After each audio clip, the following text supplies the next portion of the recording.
오늘은 예수 그리스도 안에서 믿음을 고백하고 거듭남을 믿는 자들에게 임하신 성령님을 기념하는 성령 강림주일입니다. 여러분, 성령님이 함께 하심을 믿으시길 바랍니다. 성령님이 함께 하셔야 우리의 신앙생활이 기쁘고 즐겁습니다. 혹시나 여러분들 중에 아직도 이 예배가 너무 힘들고 지루하고 정말 이 주일 예배를 드리기가 벅찬 분들이 있습니까? 혹여는 여러분이 말씀을 보기가 힘들고 기도 생활을 하기가 힘든 분이 있습니까? 저는 오늘 말씀을 준비하면서 계속해서 같은 기도를 반복했습니다. 하나님, 우리 교회 성도들이 그냥 주일에 한번 왔다 갔다 경건의 모양을 갖추는 종교 생활에 만족하지 않게 하옵소서. 하나님, 성령 충만한 임재 가운데 기도와 말씀으로 경건의 능력이 회복되고 경험되는 성도들 되길 원합니다. 사랑하는 성도 여러분, 성령님과 함께 동행하시는 복된 신앙생활 되시기를 간절히 축원합니다. 성령님이 함께 하십니다. 성령님의 임재가 여러분 안에 있습니다. 그 성령님의 임재를 발견하고 그 성령님이 우리 안에 어떤 일을 행하시는지, 우리 교회에 우리 성도들에게 어떤 일을 바라시는지 우리가 오늘 말씀 가운데 다시 깨닫고 영적 도전을 얻는 시간, 귀한 시간 되시기를 간절히 축원합니다. 첫 번째, 성령님의 임재는 모든 믿는 자들에게 약속하신 축복의 선물입니다. 한번 따라서 해보십시오. 성령님의 임재는 가장 놀라운 축복입니다. 여러분, 하나님께 복을 바라는 기도를 하시죠. 그렇다면 다른 기도 이전에 성령님의 임재를 기도하십시오. 성령님의 충만한 임재를 사모하시기를 바랍니다. 1절 말씀 우리 다시 한번 읽어볼까요? 오순절 날이 이미 이름에 그들이 다 같이 한 곳에 모였더니, 6월절이 되어서 구원의 사역을 완성하신 예수님은 부활하시고 40일 동안 이 땅에 거하셨습니다. 그리고 때가 되어 하나님 보좌 우편으로 승천하셨습니다. 그리고 마지막 제자들에게 떠나기 전 의미심장한 말씀으로 부탁합니다. 간절하게 부탁합니다. 오늘 이곳에 있는 성도들에게 예수님이 찾아오신다면 똑같은 부탁을 하실 겁니다. 그 말씀은 요한복음 20장 22절 하반절에 보니 이르시되 성령을 받으라. 성령을 받으라 말씀하신 이 말씀은 요한복음에만 나타나는 것이 아닙니다. 마태복음, 누가복음 동일하게 그 복음서 마지막에 계속해서 말씀하십니다. 그 이유가 무엇일까요? 부활하신 예수님을 알고도 제자들은 여전히 세상을 두려워했기 때문입니다. 내가 예수님 믿다가 세상에서 핍박을 당하면 어떨까? 내 가정이 잘못되면 어떨까? 낙심하며 지냈기 때문입니다. 도마처럼 예수님의 부활이 나와 무슨 상관이 있냐고 불신 가운데, 회의 가운데 빠져 있었기 때문입니다. 이런 상태들로서는 제자들이 세상에 나가도 도저히 복음의 능력을 전할 수가 없습니다. 복음이 드러날 수 없었기 때문입니다. 마찬가지입니다.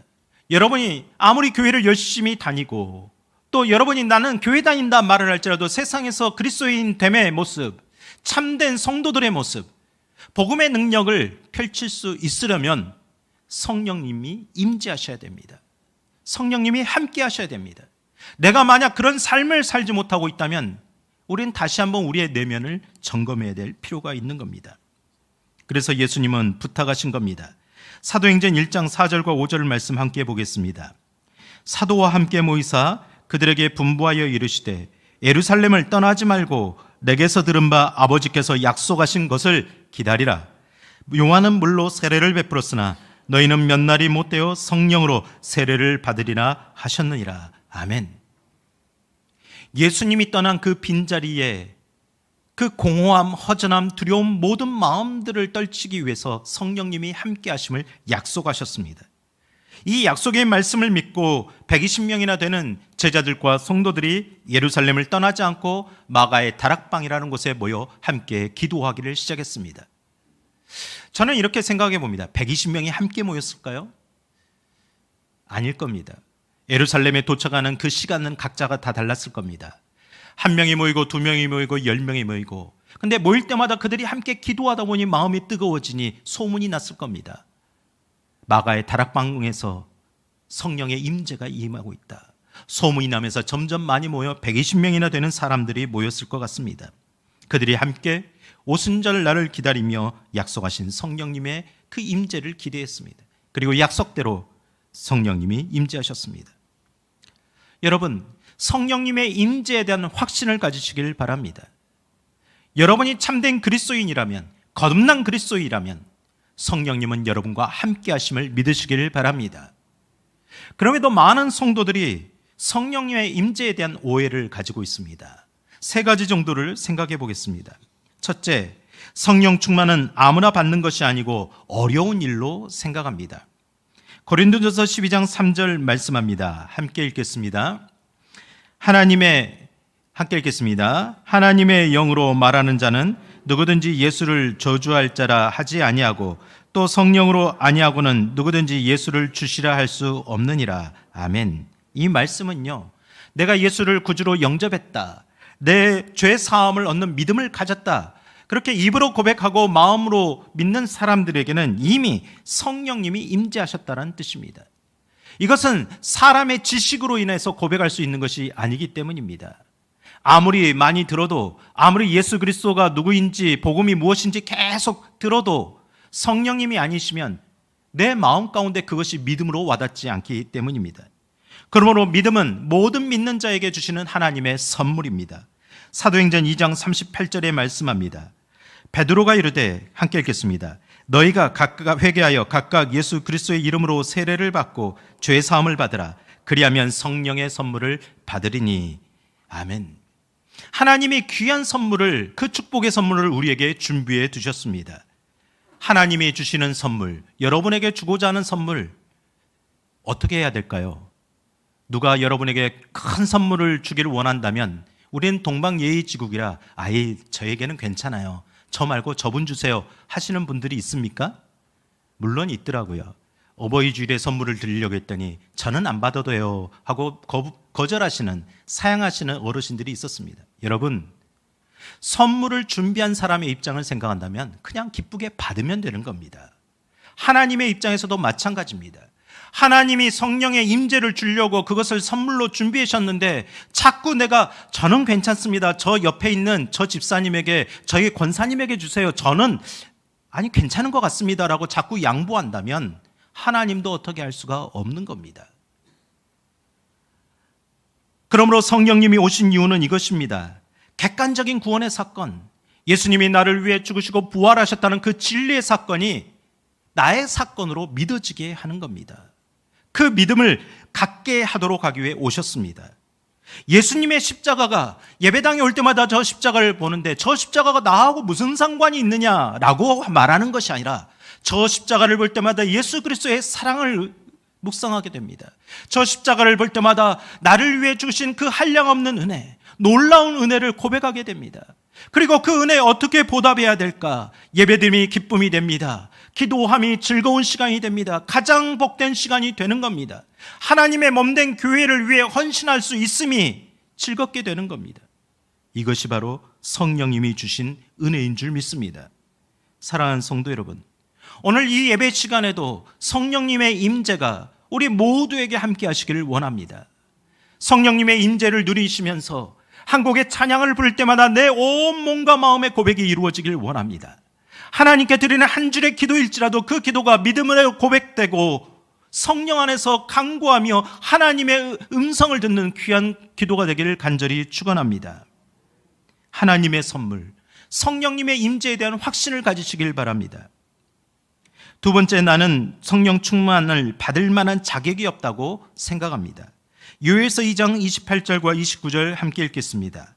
그 후에 내가 내 영을 만민에게 부어주리니 너희 자녀들이 장래일을 말할 것이며 너희 늙은이들이 꿈을 꾸며 너희 젊은이는 이상을 볼 것이며 그때 내가 또 내 영을 남종과 여종에게 부어줄 것이며. 아멘.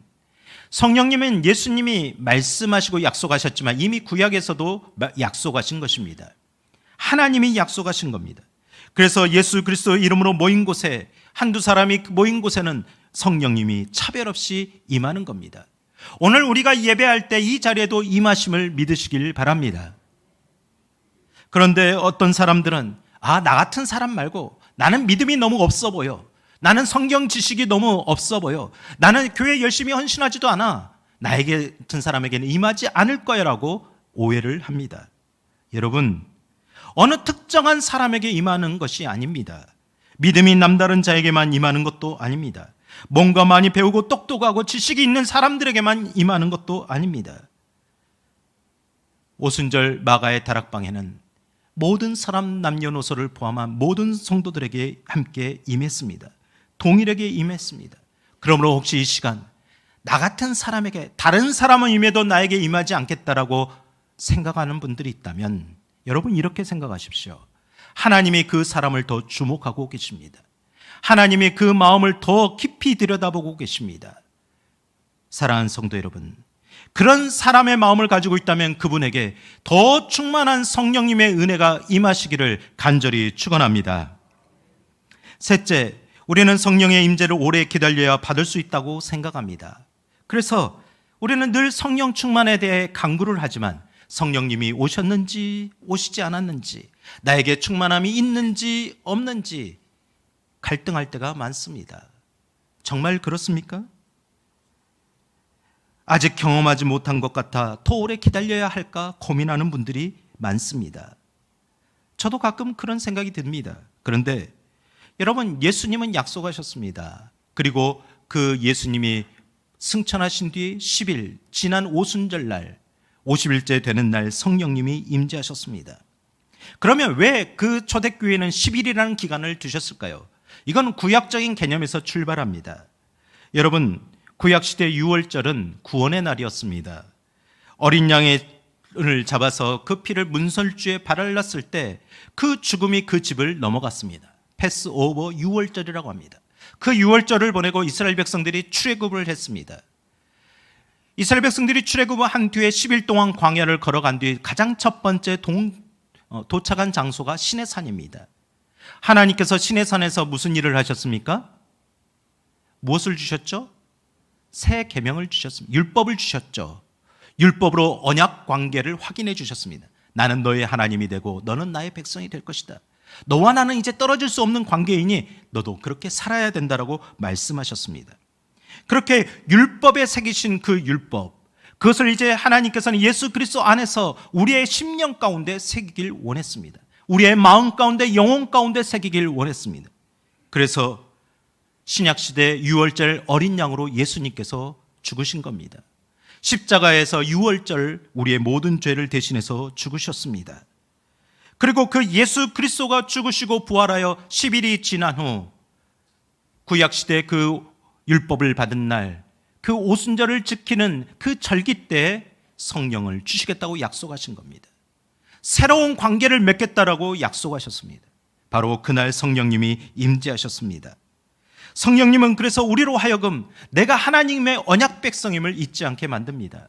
나는 그냥 사람이 아니다. 나는 예수 그리스도 안에서 죽고 예수 그리스도 안에서 태어난 사람이다. 나는 새로운 피조물이다. 나는 하나님의 자녀이고 나는 하나님의 언약 백성이다라는 것을 확인시켜 주시기 위해 성령님이 오시는 겁니다. 그러면 이것이 시간이 오래 걸릴까요? 그렇지 않습니다. 여러분, 사도행전 4장에 보면 사도 베드로가 고넬료라는 이방인 집에 가서 복음을 전했습니다. 그들은 아직 물로 세례를 받기 전이었습니다. 그럼에도 그들에게 복음을 들려주자마자 성령님이 강하게 임재했습니다. 그 고넬료의 모든 가족들이 성령에 충만하여 하나님을 높여드리고 찬양하고 그곳에서 하나님을 믿음으로 고백했습니다. 사랑하는 성도 여러분, 오늘도 마찬가지입니다.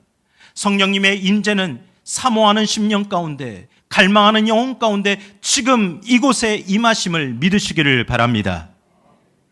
그렇다면 우리는 성령님의 그 임재를 어떻게 구할 수 있을까요? 어떻게 확인할 수 있을까요? 두 번째 생각하는 건 성령님의 임재는 우리 안에 땅의 것을 비울 때 충만하게 채우십니다. 2절 상반절에 보면 호련히 하늘로부터라는 단어로 시작됩니다. 이 말씀은 성령이 하늘로부터 임했다라는 겁니다. 이 하늘은 우리가 보는 하늘, 스카이가 아니고 하나님의 나라, 하나님 자체를 의미합니다. 그러므로 성령 강림은 지상으로부터 이 땅의 것으로부터 시작되는 것이 아닙니다. 우리가 수고하고 열심히 노력해서 얻는 것이 아닙니다. 또한 어떤 인간의 한 사람의 주도 아래 일어나는 것이 아니다라는 말씀입니다. 여러분, 이 말씀을 꼭 기억하십시오. 여러분, 어떤 유명한 부흥사가 오거나 대형교회 목사님이 오는 대형 집회들을 좋아하시는 분들이 있습니다. 그곳에 가면 수많은 사람들이 막 모여서 뜨겁게 기도하니 그 군중 심리에 속해서 막 예배드리고 옵니다. 기도를 열심히 하고 옵니다. 그런데 그 집회가 끝나는 그 뒤에 마음이 허전해집니다. 그것은 성령님이 임재한 것이 아닙니다. 만약 어떤 사람이 성령님을 마치 자신이 나눠줄 수 있는 전유물처럼 여기거나 자신이 성령을 배분할 수 있는 배분자로 여긴다면 여러분, 의심해야 됩니다. 가짜일 수 있습니다. 성령님은 유행에 따라 움직이는 분이 아닙니다. 성령님은 어떤 사람에 따라 움직이시는 분이 아닙니다. 성령님은 하늘에서 하나님이 주시는 영입니다. 그 영은 어떤 사람이 모였던지 상관없습니다. 한두 사람이 내 이름으로 모인 곳에 나도 그들 가운데 있느니라. 오늘 우리 교회 가운데 임하실 줄 믿습니다. 여러분이 기도하는 자리에 임하실 줄 믿습니다. 여러분이 하나님을 갈망하고 열망하는 그 자리에 임하실 줄 믿습니다. 그러므로 무언가 큰 집회에 어떤 곳에 가야 된다고 생각하지 마시기 바랍니다. 여러분이 있는 자리에 성령님의 충만한 임재를 사모하시길 바랍니다. 그렇다면 우리의 그 사모하는 마음은 어떠해야 될까요? 에스겔 36장 26절에 말씀합니다. 함께 읽겠습니다. 또 새 영을 너희 속에 두고 새 마음을 너희에게 주되 너희 육신에서 굳은 마음을 제거하고 부드러운 마음을 줄 것이며. 아멘. 성령님의 임재를 받기 원하는 사람이 먼저 기초 작업을 해야 됩니다. 그것은 내 안에 있는 죄악된 마음을 회개해야 됩니다. 강팍하게 굳어진 마음들을 깨트려야 됩니다. 하나님의 말씀이 씨앗이 뿌려져서 그 씨앗이 뿌리를 내릴 수 있도록 부드러운 마음으로 준비되어야 됩니다. 어쩌면 이것조차 하나님께 간구해야 될 겁니다. 왜 그렇습니까? 우리의 마음을 그렇게 비워내기가 쉽지 않기 때문입니다. 여러분, 이 자리에 어떤 마음으로 오셨습니까? 한 주간 살아왔던 그 복잡한 마음들을 가지고 이 자리에 오지 않았습니까? 그러다 보니 지금도 내 생각과 내 마음에는 내 것으로 가득 차 있습니다. 내 소원과 욕망이 가득 차 있습니다. 내 감정들이 가득 차 있습니다. 걱정과 두려움, 앞날에 대한 미래의 많은 수많은 것들, 어떻게 살아내야 되지? 우리 자녀들이 어떻게 살아내야 되지? 이런 것들로 가득 차 이 자리에 와 있습니다. 그러다 보니 성령님의 생각과 마음이 부어질 자리가 없는 겁니다. 내 것으로 가득 차 있는데 어떻게 하나님이 부어주십니까? 아무리 부어줘도 그것이 채워지지가 않는 겁니다. 그래서 여기서 기도하고 돌아가고 교회당 입구 문만 밖으로 나가면 다시 내 안에 내 것만 차 있는 것을 느끼게 되는 겁니다. 사랑하는 성도 여러분, 나의 것을 비워내야 성령님이 채우실 수 있습니다.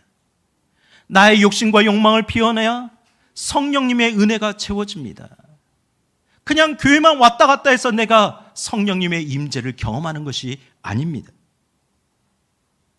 이에 대한 예로 열왕기상에 나타난 엘리야 선지자의 이야기를 생각해 보고자 합니다. 엘리야 선지자가 남편이 죽고 과부가 된 그 살 길이 없어 막막하게 힘들어하는 한 가정을 찾아왔습니다. 그 집에는 정말 기름이 딱 한 병밖에 남지 않았습니다. 한 끼 먹을 수 있는 양식이 남았다라는 거죠. 엘리야 선지자가 불쌍히 여기며 그 여인에게 너는 지금 당장 마을 곳곳을 돌아다니며 집집마다 문을 두드려서 빈 그릇을 가져오라. 여러분, 어떻게 하시겠습니까? 뭐 빈 그릇만 가져오면 뭐가 됩니까? 그럼에도 그 여인은 순종하고 집집마다 돌아다니며 빈 그릇들을 여러 개를 빌려왔습니다. 부엌과 안방과 거실에 가득 채웠습니다. 그때 엘리야 선지자가 하나님께 기도하고 축복하며 기름을 채우기 시작합니다. 그릇마다 기름을 채웁니다. 기름이 가득 찼습니다. 여러분, 신약 성경의 오병이어의 기적이 이미 엘리야 선지자를 통해서 나왔다라는 증거를 보여주고 있는 겁니다. 하나님은 이렇게 우리가 빈 그릇같이 이렇게 하나님 앞에 겸손하게 나오는 심령을 기다리고 있는 겁니다. 하나님, 내 마음이 비어 있습니다. 나를 좀 채워주십시오. 하나님이 채워주셔야 제가 좀 살아갈 수가 있습니다. 이 마음을 뭘로 채우겠습니까? 나의 아내로도 나의 남편으로도 나의 자식으로도 채울 수가 없는 이 마음, 성령님이 좀 채워주십시오. 이렇게 말할 때 성령님은 그 마음을 가득 채워주실 줄 믿습니다. 여러분, 우리가 이것을 채워주지 못하니 하나님이 주신 시간과 물질을 내 것으로 생각합니다. 내가 시간을 채웠고 내가 물질을 채웠으니 하나님께 시간과 물질을 드리는 것도 아깝게 여겨지는 겁니다. 하나님의 것을 하나님께 드리지 못하는 신앙이 되는 겁니다. 이에 대해 유명한 예배사역자 토미 테니가 간절한 매달림이라는 책에서 이렇게 설명했습니다. 토미 테니는 우리나라의 다윗의 장막으로 유명한 예배자고 수많은 책들이 소개되고 있습니다. 제가 한번 한 부분을 읽어보겠습니다. 과거 하나님은 경비행기가 착륙한 것처럼 이 땅에 성령의 능력으로 임하셨지만 지금은 보잉 747 기종처럼 우리 머리 위를 운행 중이시다. 하나님은 교회 안뿐만 아니고 교회 밖까지 강력한 충격을 줄 정도로 놀라운 임재의 장소를 찾고 계신다. 어떤 곳에 그럴 일이 임할 것인가? 우리가 준비한 빈 그릇의 크기에 따라 달라질 것이다. 하나님은 우리가 기름을 얼마나 소유하고 있는지 문제 삼지 않으십니다. 오히려 하나님은 우리가 얼마만큼 빈 그릇을 소유하고 있는지를 주목하신다. 사랑하는 성도 여러분, 여러분의 마음을 가득 채고 있는 땅의 것들을 비워내시기 바랍니다. 비워내지 못하니 우리의 기도가 바뀌지 않는 겁니다. 여러분의 기도를 곰곰이 생각해 보십시오. 98% 이상이 하나님 이것 좀 주시고 저것 좀 주시고 내 가정 좀 주시고 내 자녀들도 주시고 늘 달라 육적인 것만 고백하고 있는 것 아닙니까? 거기서 발전하지 못하고 있는 것 아닙니까? 성령님의 임재를 간구하십시오. 그것을 채워달라고 간구하기 전에 성령 하나님으로 살아가고 싶습니다. 성령님의 임재를 경험하고 싶습니다. 내 육적인 어떤 풍요로움보다도 영적인 풍요로움을 한 번이라도 경험하고 싶습니다라는 고백이 여러분 가운데 오늘 고백되기를 간절히 축복합니다. 에베소서 5장 18절에 말씀합니다. 함께 읽겠습니다. 술 취하지 말라. 이는 방탕한 것이 오직 성령의 충만함을 받으라. 술 취하지 말라라는 것은 육적인 것으로 채우지 말라는 겁니다. 자꾸 그것으로 채우니 하나님이 채울 공간이 없다라는 거죠. 하나님은 우리에게 무엇이 가득 차 있는지, 그것보다 그 마음이 얼마나 비어 있는지에 관심을 두고 있습니다. 하나님이 채우시고 싶기 때문이죠. 그러므로 세상의 것을 비워내야, 기도함으로 자꾸 비워내야 하나님의 영이 채우십니다. 사랑하는 성도 여러분, 오늘도 빈 마음으로, 갈급한 심령으로, 사슴이 시냇물을 찾는 그 마음으로 하나님을 갈망하시기를 간절히 축복합니다. 그러면 여러분에게, 오늘 저와 여러분에게 성령님의 놀라운 충만한 임재가 분명히 임하실 줄 믿습니다. 세 번째, 우리는 성령의 임재는 우리 스스로 할 수 없는 일들을 이루심을 기억해야 됩니다. 우리 인간은 너무나 우리 스스로 하려고 하는데 여러분, 우리가 하지 못할 일들이 얼마나 많습니까? 이러므로 그 일들을 이루시는 두 가지 현상, 성령님의 임재의 현상을 두 가지로 설명합니다. 첫째, 성령은 강한 바람 같습니다. 2절 말씀 함께 읽겠습니다. 호련히 하늘로부터 급하고 강한 바람 같은 소리가 있어 그들이 앉은 온 집에 가득하며. 여기서 바람은 헬라어로 푸뉴마라고 하는데 히브리어 구약에서는 루하으라고 똑같은 단어로 말씀합니다. 이 뜻은 바람, 호흡, 생기, 생령이란 뜻입니다. 여러분 어디선가 들으신 것 같죠? 생령이란 단어를 어디서 들었습니까? 창세기 2장 7절에서 들었죠. 함께 읽겠습니다. 여호와 하나님이 땅의 흙으로 사람을 지으시고 생기를 그 코에 불어넣으시니 사람이 생령이 된지라. 하나님의 영을 받기 전까지는 사람은 영적 존재가 아니었습니다. 여기서 흙으로 사람이라는 뜻은 먼지라는 뜻입니다. must. 그냥 손에 이렇게 비비면 흘러가 버리는, 존재조차 있을 수 없는 그런 먼지 같은 존재. 그래서 사람은 죽음으로 가는 겁니다. 한 줌의 흙으로 돌아가는 거죠. 그런 존재에게 하나님의 영이 불어넣어졌습니다. 하나님과 함께 교제하며 살게 되었습니다. 기쁨으로 살게 되었죠. 그럼에도 인간이 죄를 짓자 그 안에 있던, 그 불어넣어졌던 하나님의 영이 기능을 상실하게 되었습니다. 이런 상황에 대해서 종교개혁자 마틴 루터는 이렇게 표현합니다. 범죄한 인간 안에 하나님의 영은 흔적만 남게 되었다. 그리스도인으로서 흔적만 남고 지나가는 삶을 살고 있습니까? 신앙생활이 그냥 단지 30분으로 1시간으로 만져가는, 흔적만 왔다 갔다 하는 그런 종교생활이 되고 있습니까? 사랑하는 성도 여러분, 겉모습만 번지르르하게 남아있다 해서 그 사람이 생명이 있는 것은 아닙니다. 하나님의 영이 그 가운데 있어야 사람은 진짜 생명이 되는 겁니다. 생명의 영, 살리는 영, 그것이 성령의 영입니다. 그러므로 성령의 충만함은 우리를 살리기 위해서 강한 바람처럼 강하게 임하는 겁니다. 여러분, 태풍을 보셨죠? 경험하셨습니다. 태풍이 불면 뿌리 깊은 나무도 통째 뽑힙니다. 지붕이 날아갑니다. 뜯겨갑니다. 외장벽이 막 무너집니다. 온 세상이 막 무너집니다. 성령은 우리를 그렇게 변화시키는 겁니다. 우리가 그동안 너무 뿌리 뽑고 싶어도 뿌리 뽑을 수 없는 죄악의 깊은 뿌리들을 뽑아내게 만듭니다. 세상에 실패하고 패배하고 허탈하여서 절망으로 뒤덮여 있는 그런 오염된 마음들을 한꺼번에 날려버립니다. 여러분, 성령의 충만함은 이런 강한 바람과 같은데 어떻게 우리를 살리실까요? 에스겔서 37장 5절에 이렇게 말씀합니다. 주 여호와께서 이 뼈들에게 이같이 말씀하시기를, 함께 읽겠습니다. 내가 생기를 너희에게 들어가게 하시니 너희가 살아나리라. 내가 생기를 너희에게 들어가게 하시니 너희가 살아나리라. 마른 뼈들이 죽어 있는데 그것 가운데 다른 것을 명령하지 않았습니다. 하나님의 생기야 들어가라. 그들이 생기를 얻자 하나님의 군대를 이루는 기적이 일어났습니다. 오늘날 이 땅을 바라보십시오. 죽음의 골짜기에 마른 뼈들이 가득하듯이 수많은 뼈들이 굴러다니고 있는 것처럼 보입니다. 다 사망으로 달려가고 있습니다. 가정과 사회 안에서, 학교와 직장 안에서 곳곳에서 생기를 잃어버린 죽은 뼈들처럼 그렇게 살아가는 사람들이 많습니다. 그곳에 영적 바람이 불지 않으면 부패하고 썩어져 더 냄새가 진동하게 됩니다. 숨이 턱턱 막히고 질식하게 만듭니다. 사랑하는 성도 여러분, 성령님은 창조의 영입니다. 생명의 영입니다. 새롭게 변화시키는 영입니다. 그러므로 성령의 강한 바람 같은 임재가 우리 가운데 임하면 우리 가운데 모든 어두운 마음들을 다 물러가게 하실 줄 믿습니다. 성령의 강한 바람이 오늘 저와 여러분들 가운데 임하시기를 간절히 축원합니다. 또한 성령의 임재는 불의 혀와 같다고 말합니다. 3절 말씀 읽겠습니다.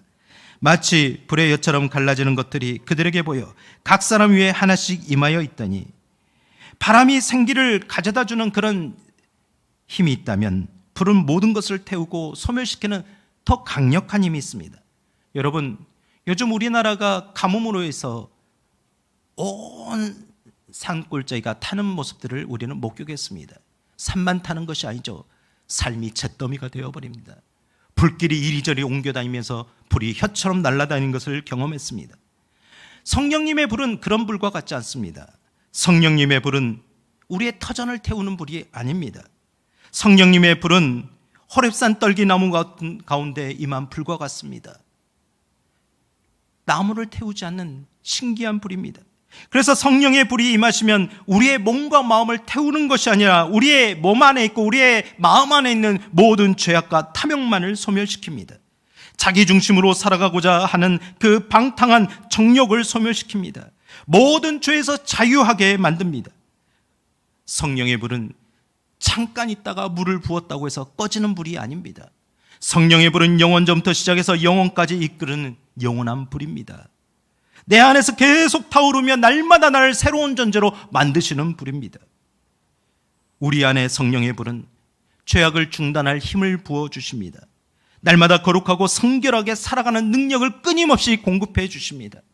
이런 성령의 불이 있을 때 우리는 세상에서 승리한 자로 살게 될 줄 믿습니다. 그렇다면 왜 성령님이 이런 강한 바람처럼 불처럼 임해야 할까요? 그 목적은 무엇입니까? 오직 나만을 회복시키고 나의 마음을 평안하게 하고 나의 모든 것을 새롭게 하는 그런 것을 원하실까요? 물론 맞습니다. 그것도 포함됩니다. 그러나 너만이 구원받고 너만이 새롭게 되고 너만이 은혜를 누리는 자리에 멈춰있지 않기를 원합니다.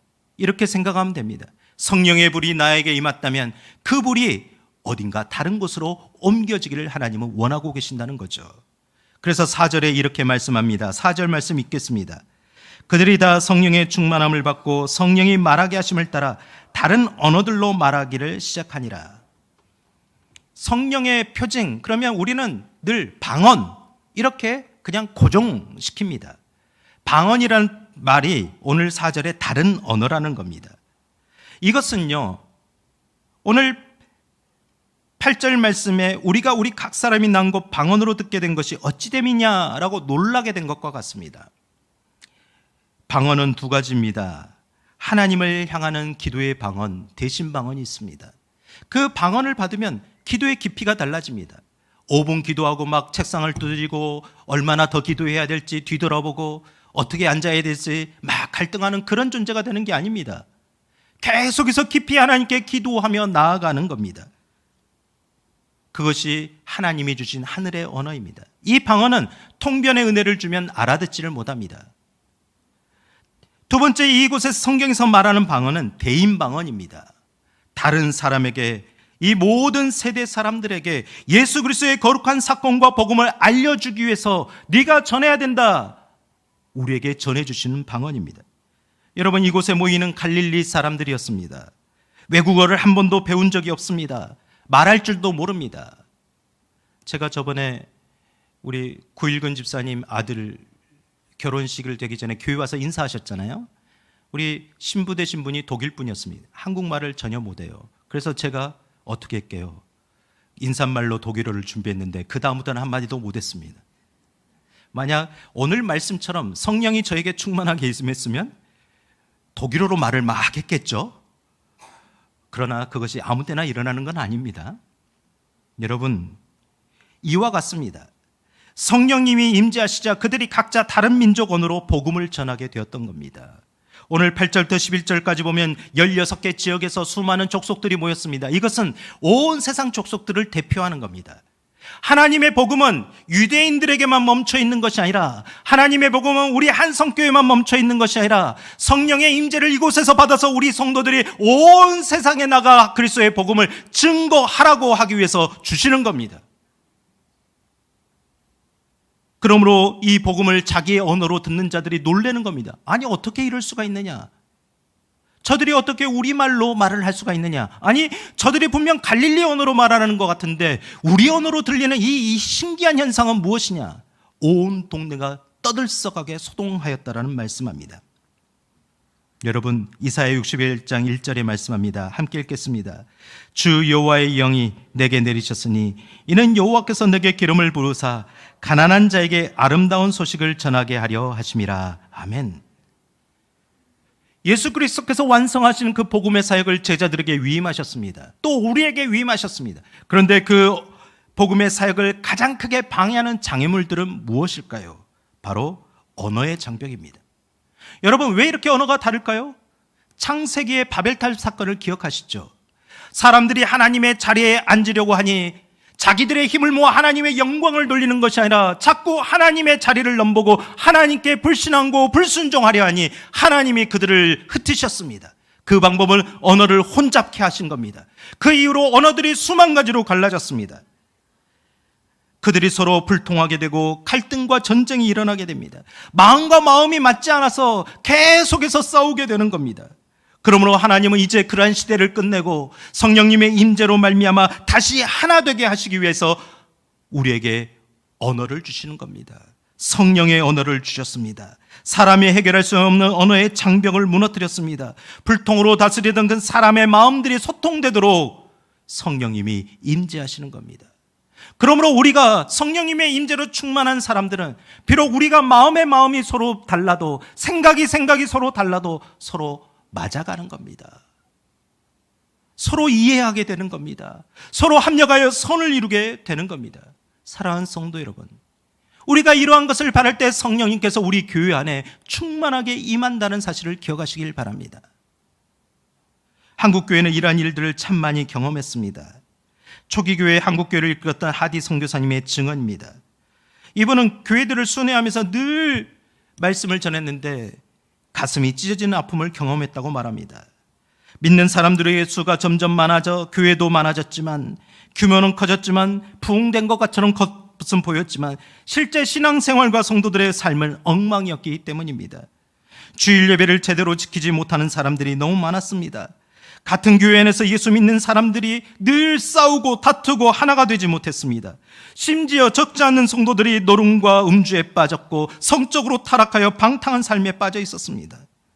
어느 지역교회에 가보니 교인들끼리 모여 무당을 불러 구술하려는 모습을 보고 기가 차져 주저앉을 정도였습니다. 하나님을 인정하지 않습니다. 말로는 하나님을 부르지만 그의 삶 속에 하나님은 전혀 드러나지 않는 삶이었습니다. 그런데 하디 선교사님이 어느 지역교회에서 부흥회를 인도하실 때 성령님의 강한 임재가 그곳에 일어났습니다. 그 현장을 목격한 선교사님들이 증언합니다. 말씀에 선포되고 성령이 임재하시자 성도들마다 자기 안에 있는 추악한 죄악들을 고백하기 시작했습니다.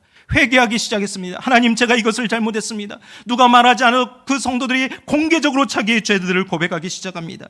너도 나도 자기 죄를 차복하는 열기가 너무 강해서 말씀을 전할 수조차 없었다고 합니다. 선교사들마다 나는 어디에서도 이런 광경을 목격한 적이 없다. 우리들조차 한국교회 성도들이 보여준 전도와 기도의 열심을 따라갈 수 없을 정도가 되었다. 이것이 1907년의 대부흥 사건, 영적 각성의 사건이었습니다. 이후로 한국교회는 놀라운 부흥의 역사를 더 일으키게 되었습니다. 사랑하는 성도 여러분, 이곳에서 교회만 부흥하고 숫자가 많아진 것이 중요한 것이 아닙니다.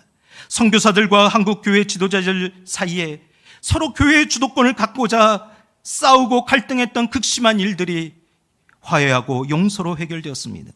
성도들 가정 안에서도 일어납니다. 죽도록 미워했던 부부관계가, 시어머니와 며느리 관계가, 형제와 형제의 관계가, 부모와 자녀의 관계가 해결되었습니다. 용서를 구합니다.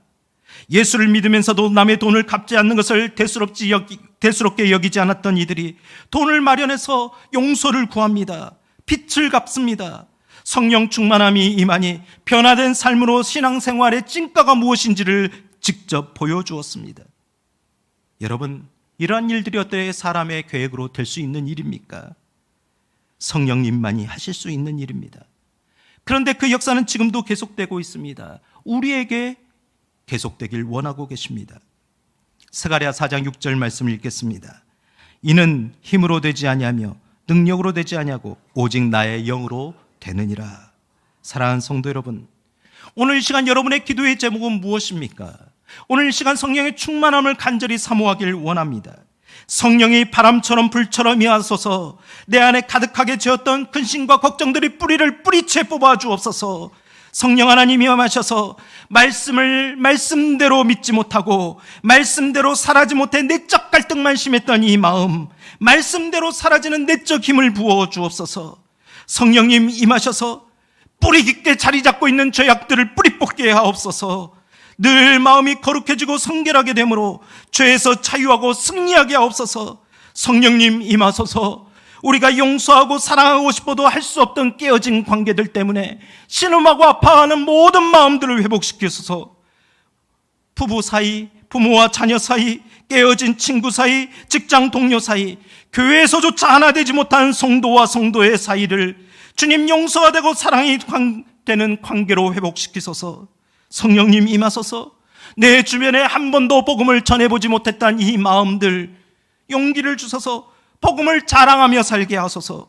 나에게로 어떤 사람이 복음을 듣고 예수님을 영접하고 구원받게 하소서. 성령님 임하소서. 잠자는 신앙생활, 답답한 신앙생활, 기도하지 못한 신앙생활이 역동적인 신앙생활로 바뀌게 하옵소서. 성령님 임하소서. 우리 교회가, 우리 성도들이 날마다 새로워져서 복음의 사명을 감당하게 하옵소서. 복음을 증명하는 생명력 있는 교회 되게 하옵소서. 여러분, 이 기도가 우리 교회 가운데, 우리 성도들의 심령 가운데 날마다 고백되고 날마다 고백되어서 성령님의 강한 임재가 우리로부터 시작되기를 간절히 소망합니다. 여러분, 기도하십시다. 하나님, 내 마음을 강한 바람의 진원지로, 강한 불길의 진원지로 사용하여 주시옵소서. 어떤 다른 사람을 찾고 있습니까? 하나님, 내가 이 자리에 왔습니다. 내 세상 것들을 다 내어버리고 하나님 것으로 채우길 원하는 이 심령, 그 가운데 성령의 충만한 임재의 진원지가 되게 하옵소서. 우리 이 시간 주님 앞에 간절한 마음으로 함께 하나님 앞에 기도하십시다. 다 같이 기도하겠습니다. 걸어가시고 은혜로우신 아버지 하나님, 성령 강림주의를 맞이하여 성령님을 기대합니다. 오순절 다락방에 기도하고 하나님 앞에 나와 하나님을 사모했던 것처럼 주님 이 시간 성령의 임재를 기대합니다. 충만한 임재를 사모합니다. 주님 성령으로 임재하시사 내 안에 가득한 나의 것들을 아버지 하나님 다 비워내고 하나님의 것들로 충만하게 하옵소서. 하나님 강한 바람처럼 불처럼 임하여 주옵소서.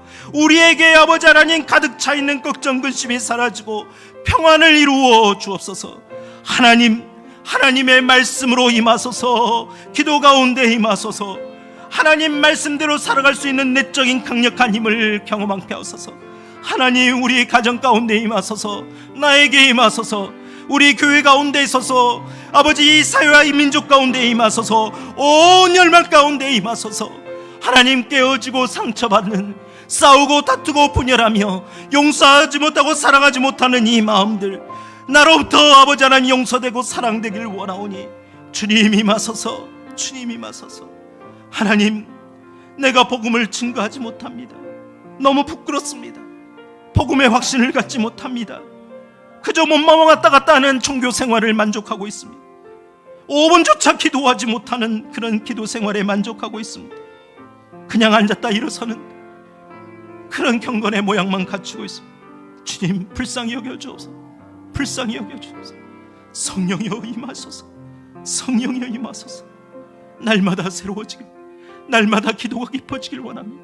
날마다 기도가 넓어지길 원합니다. 우리의 영적인 지경이 넓어지길 원합니다. 우리의 영적인 지경이 확장되길 원합니다. 하나님의 나라가 임하길 원합니다. 하나님 우리 가운데 임하소서. 우리 교회를 사용하옵소서. 우리 성도들을 사용하옵소서. 성령의 가람바람과 영적인 진원지로 사용하옵소서. 주여 인도하옵소서. 이 모든 말씀을 우리에게 임하신 성령 하나님을 믿으며 의지하고 예수 그리스도의 이름으로 간절히 기도드립니다. 아멘.